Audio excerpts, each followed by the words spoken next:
Hello everyone, if you enjoy my channel, please support me with one like, one subscribe, and one share. The day I saw my father cry.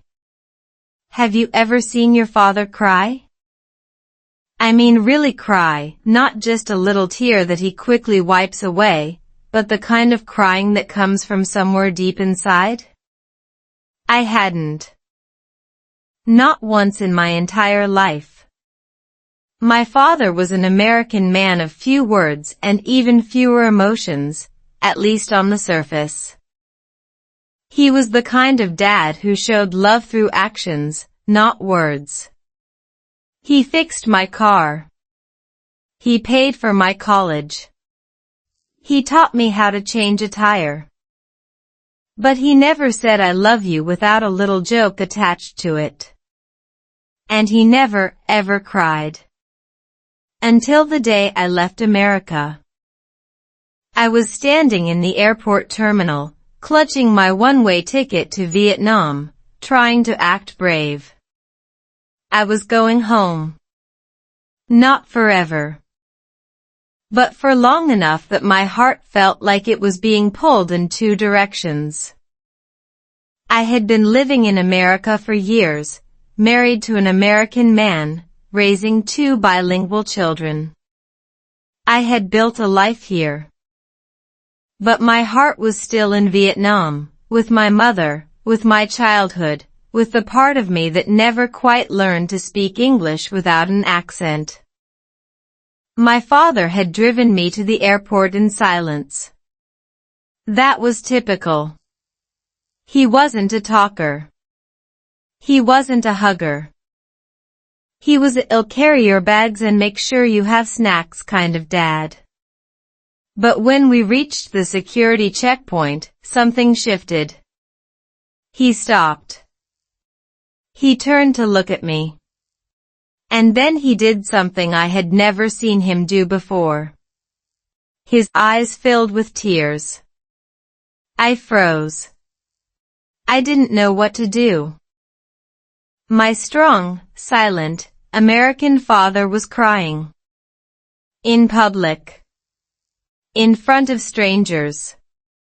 Without any shame or hesitation. He pulled me into a hug so tight I could barely breathe, and I felt his body shake with silent sobs. "I'm going to miss you," he whispered. "I'm going to miss you so much." I didn't know how to respond.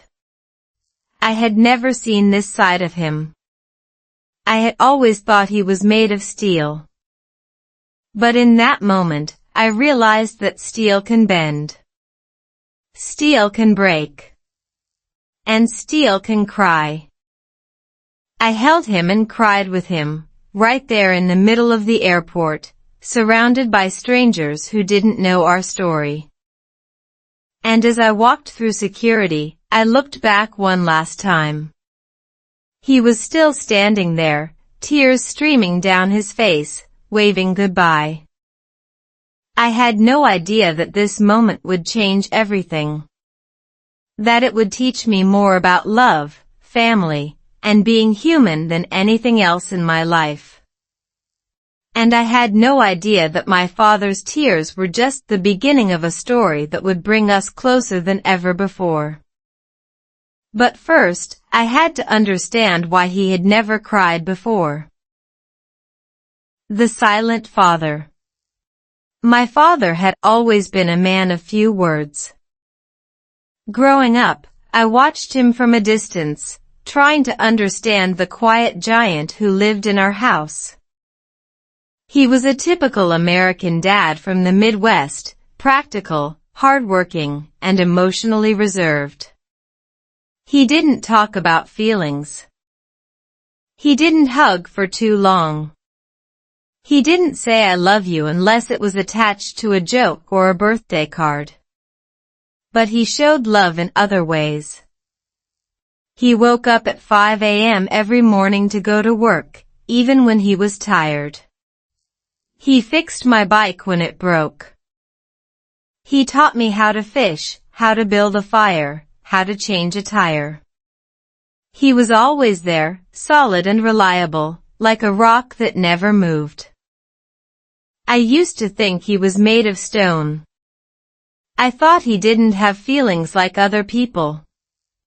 I thought he was just different. But I was wrong. I was so wrong. After the airport, I started paying attention. I started noticing things I had never noticed before. The way he looked at me when he thought I wasn't watching. The way he saved every card I ever gave him. The way he kept a framed photo of me on his desk, even though he never talked about it. My mother told me something during one of our phone calls that changed everything. Your father, she said, has always been afraid of showing his feelings. His own father never cried. Never hugged. Never said I love you. Your father was raised to believe that men don't show weakness. That crying is for women and children. That being emotional is being weak. I felt my heart break. All those years, I had been so focused on my own struggle to fit into American culture that I had completely missed my father's struggle. He wasn't cold. He wasn't distant. He was scared. Scared of being vulnerable. Scared of being seen. Scared of breaking the rules he had been taught his whole life. But that day at the airport, he had broken all the rules. He had let himself feel. He had let himself cry. And in doing so, he had given me the greatest gift of all. He had shown me that even the strongest people have soft spots. Even the quietest people have loud hearts. I started calling him more often after that. Not just weekly. Daily. I wanted to hear his voice. I wanted to know what he was thinking. I wanted to give him the permission to be emotional that his own father had never given him. And slowly, something started to change. He started telling me he loved me. Without jokes. Without excuses. Just, I love you, Mia. And every time he said it, I felt like I was winning a small victory. But I still had so many questions. Why had he never cried before? What was he really feeling all those years? And why did it take me leaving for him to finally let go? The answers would come in the most unexpected way. They would come from a man who had taught me that vulnerability isn't weakness, it's the bravest thing you can do. The decision to leave. The decision to go back to Vietnam wasn't an easy one. I had been living in America for almost a decade. I had a husband, 2 children, a house, a life. But something was pulling me back. My mother was getting older. My childhood home was calling me. And there was a part of me that needed to remember who I was before I became an American wife and mother. I remember the night I told my father. We were sitting in his living room, watching an old baseball game on TV, pretending to be relaxed. I had been dreading this moment for weeks. Dad, I said, my voice barely above a whisper. I'm going to Vietnam. For a few months. I need to see Mom. I need to find myself. He didn't say anything at first. He just kept staring at the TV, his face unreadable. And then he nodded slowly, like he had been expecting this. I figured, he said quietly. I figured you'd want to go back someday. I felt a lump form in my throat. You're not mad? He turned to look at me, and I saw something in his eyes that I had never seen before. Sadness. Deep, quiet sadness. Mad? He said, shaking his head. No. I'm not mad. I'm proud of you. You've built a life here. You've learned our language. You've made a family. And now you want to go back and remember where you came from. That takes courage, Mia.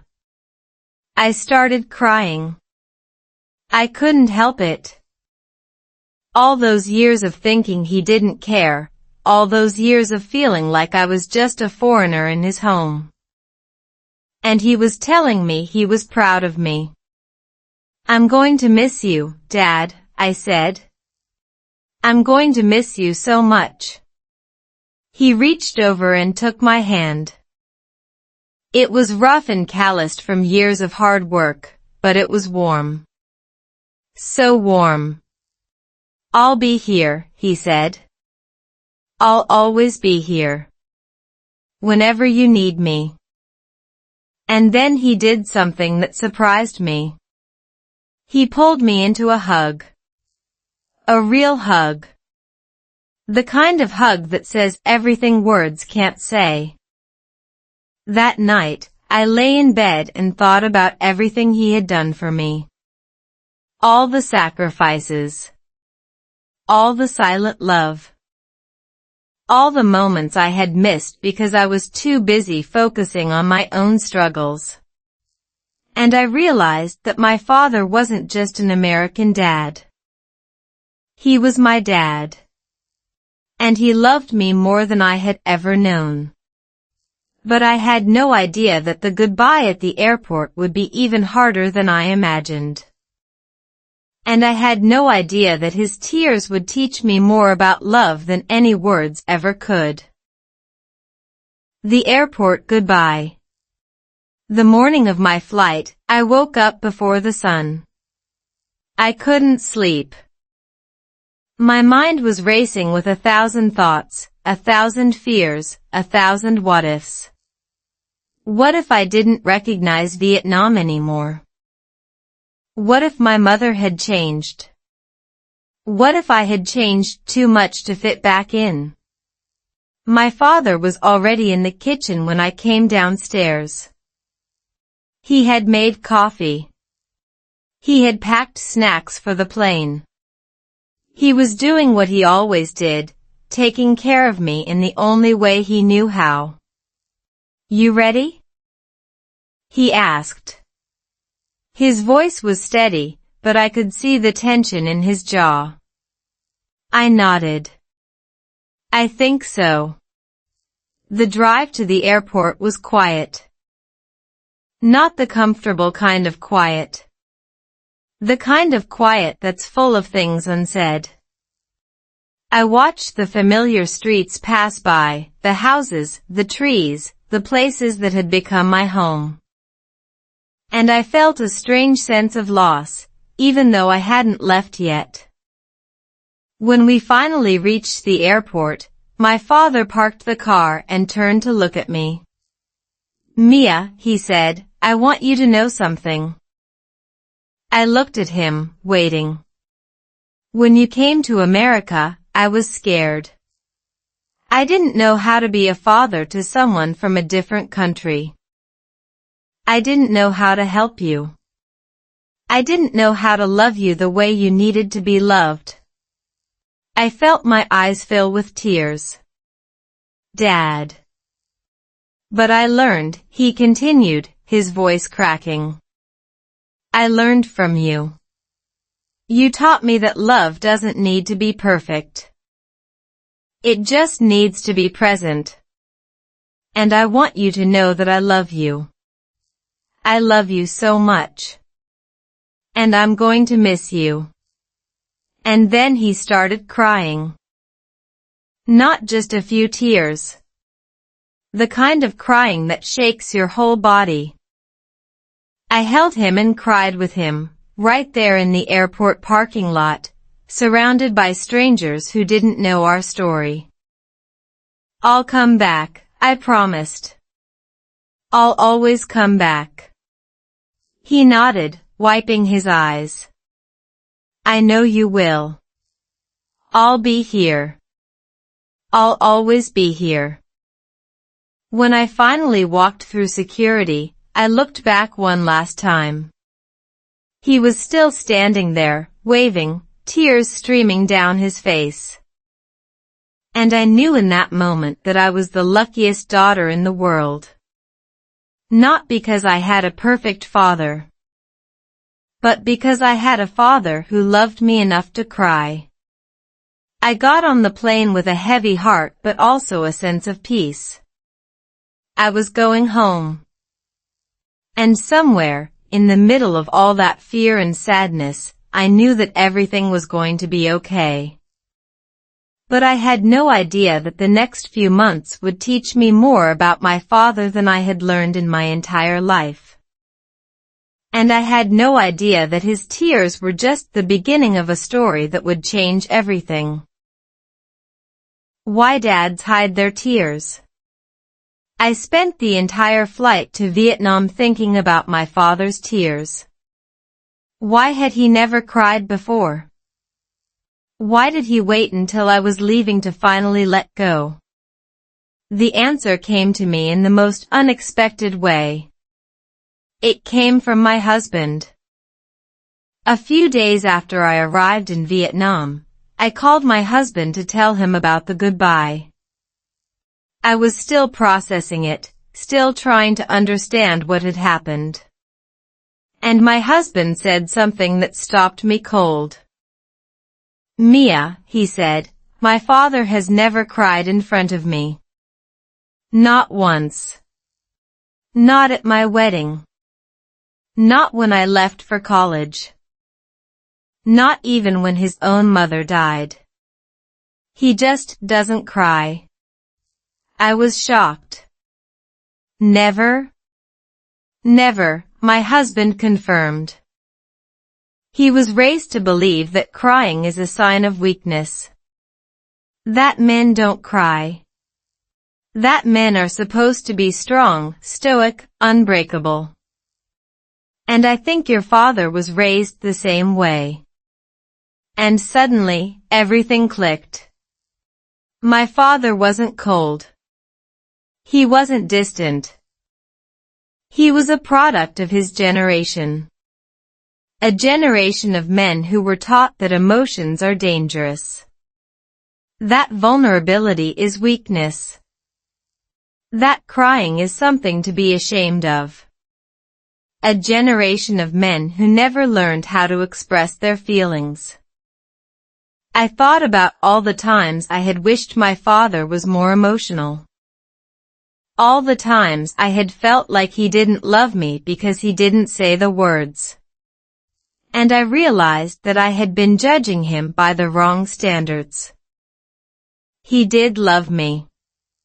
He had always loved me. He just didn't know how to show it. But that day at the airport, something had broken inside him. The wall he had built around his heart had finally crumbled. And in that moment, he had shown me that he was human. Just like me. I started researching the psychology of men and emotions. I learned that in many cultures, including American culture, men are socialized from a young age to suppress their feelings. They're told to be strong, to be tough, to be the provider, the protector. They're told that crying is for women and children. And so they learn to hide their tears. But hiding your tears doesn't mean you don't feel. It means you've learned to suffer in silence. And that's exactly what my father had been doing for years. Suffering in silence.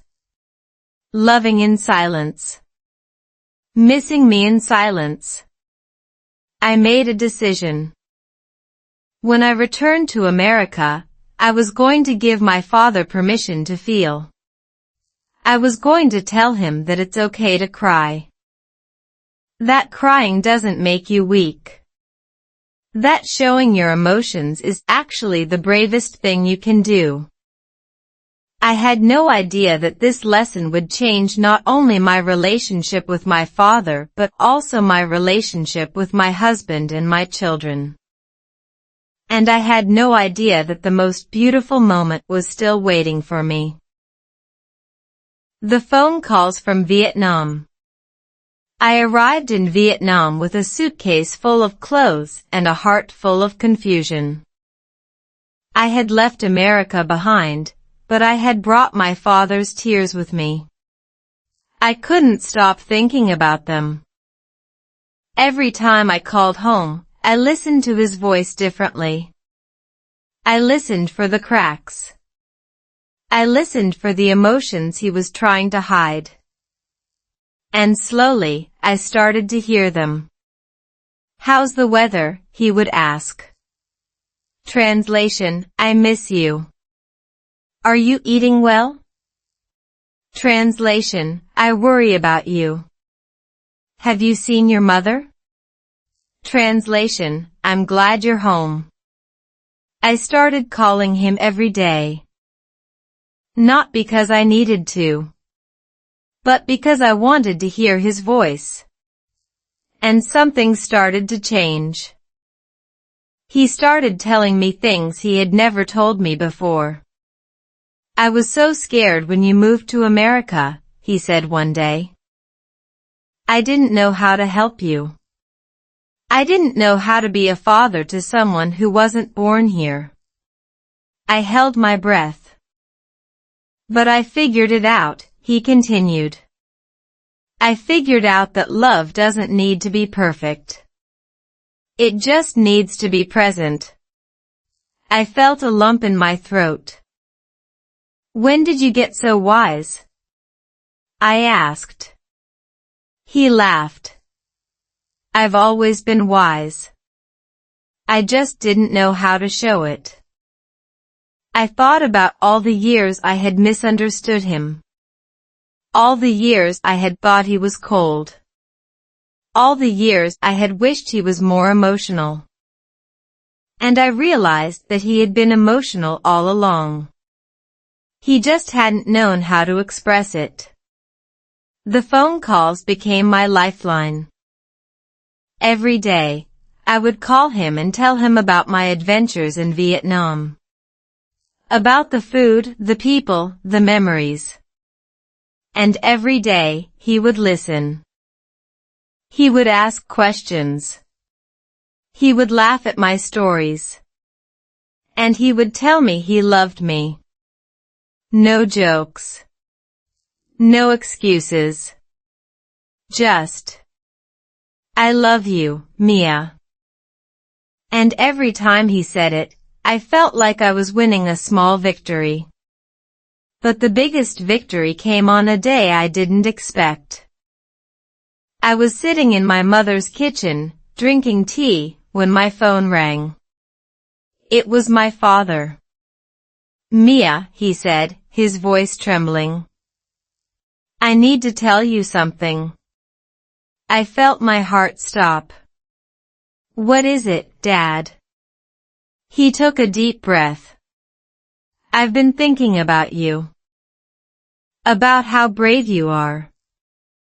About how you left everything behind to build a new life. And I realized that I never told you how proud I am of you." I started crying. "Dad." "No, let me finish," he said. "I know I wasn't the best father. I know I didn't show my feelings. But I want you to know that I love you. I love you more than you'll ever know. And I'm so proud of the woman you've become." I couldn't speak. I couldn't breathe. All those years of feeling invisible, all those years of feeling like I wasn't enough, and my father was telling me that I was everything. And then he said the words that would change everything. "Come home soon, Mia. I miss you. My husband's confession. I had been in Vietnam for 3 weeks when my husband called me with a confession that I never expected. He was sitting in our living room in America, surrounded by the silence of the house, and he was thinking about his own father. "Mia," he said, his voice heavy, "I've been thinking about what you told me. About your father. About how he cried when you left." I waited, sensing that something big was coming. "And I realized something," he continued. "I realized that I've never seen my father cry either. Not once. Not when he lost his job.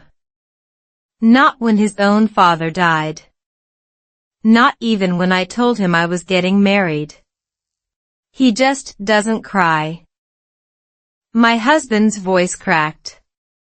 "And I thought that was normal. I thought that's what it meant to be a man. To be strong. To be stoic. To never show weakness." I felt my heart break for him. "But it's not normal, is it?" he asked. "It's not normal to never cry. It's not normal to never show your feelings. It's not normal to pretend that you don't have emotions." I shook my head, even though he couldn't see me. "No," I said. "It's not normal. It's just what they were taught." My husband was quiet for a long time. And then he said something that surprised me. "Mia, when our children leave home someday, I'm going to cry. I'm going to cry like a baby. And I'm not going to hide it." I felt a tear roll down my cheek. "Really?" "Really," he said. "Because I want them to know that it's okay to feel. That it's okay to cry. That showing your emotions doesn't make you weak. It makes you human." And in that moment, I realized that my father's tears had done more than change my relationship with him. They had changed my husband. They had opened a door that had been closed for generations. A door that allowed men to feel, to cry, to be vulnerable. A door that my husband was now ready to walk through. "You're a good man," I said. "I know," he said, and we both laughed. I hung up the phone with a full heart. My father's tears had taught me something that I would carry with me forever. They had taught me that vulnerability isn't weakness. It's courage. It's the courage to let people see who you really are. And I knew that when I returned to America, I would tell my father exactly that. I would thank him for his tears. I would thank him for showing me that even the strongest people have soft spots. And I would thank him for teaching me that love, real love, is always worth crying over. But first, I had to get home. And I had no idea that the reunion would be even more emotional than the goodbye. The return. The plane touched down in Seattle on a gray Tuesday morning, and I felt a strange mix of emotions. Excitement. Relief. Fear. I had been in Vietnam for 3 months, and I had changed. I had reconnected with my mother. I had remembered who I was before I became an American wife and mother. And I had learned to see my father with new eyes. My husband was waiting for me at the airport, holding a bouquet of flowers and a sign that said "Welcome home, Mom." I ran to him and hugged him so tightly that I could feel his heartbeat. "I missed you," he whispered. "I missed you so much." "I missed you too," I said. and I meant it. But there was someone else I needed to see. Someone who had been waiting for me even longer than my husband. Someone whose tears had changed everything. My father. He was standing a few feet away, looking older than I remembered. His hair was grayer. His face was more lined. But his eyes were the same. Warm. Kind. Full of love. He walked toward me slowly, and I felt my heart start to race. And then he did something that I will never forget. He opened his arms and said, "Welcome home, Mia." I ran into his arms and held him like I had never held him before. I felt his body shake with silent sobs, and I realized that he was crying again. But this time, it wasn't because I was leaving. It was because I was back.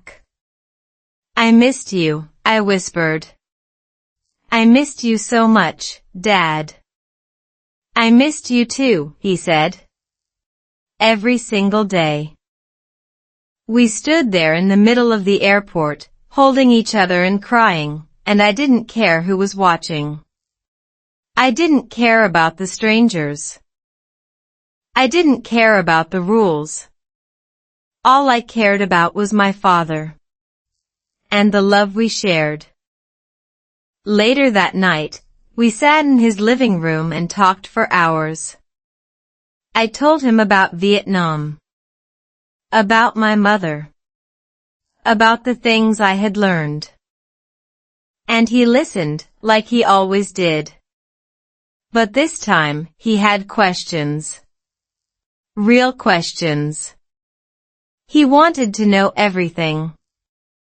And when I finished, he looked at me and said something that made my heart swell.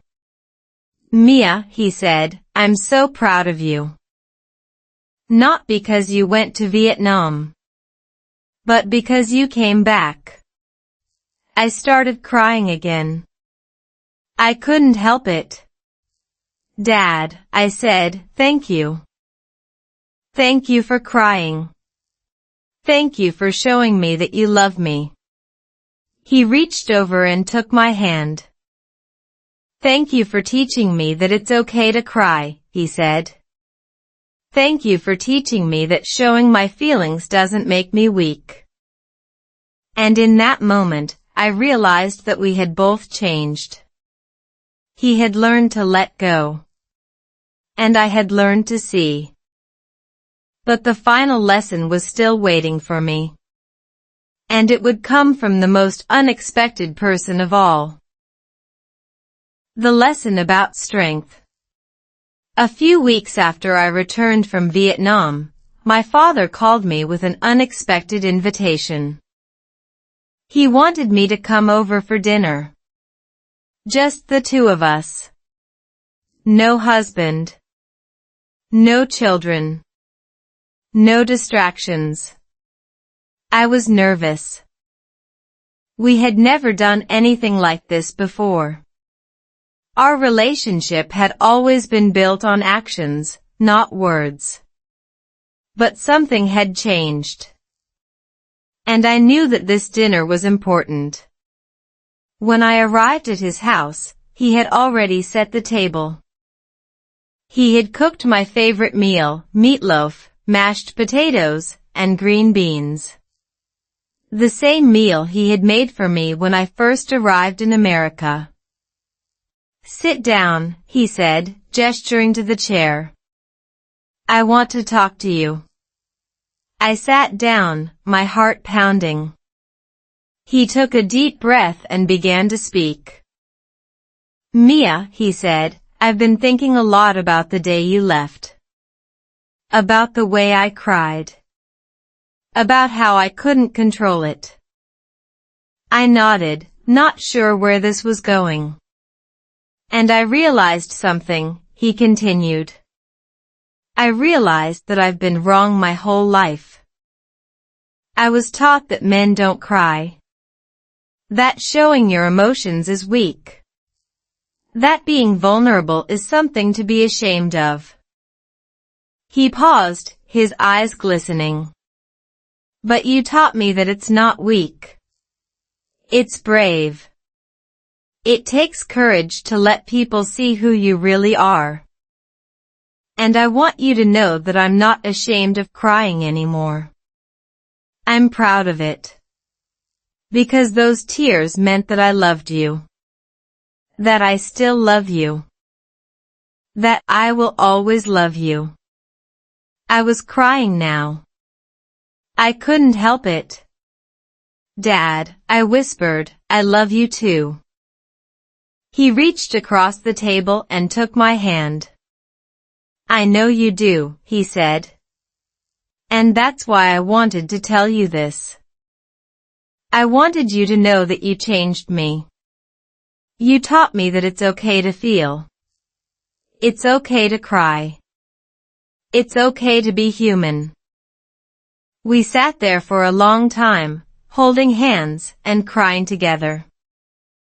And in that moment, I realized that my father had given me the greatest gift of all. He had shown me that strength isn't about hiding your feelings.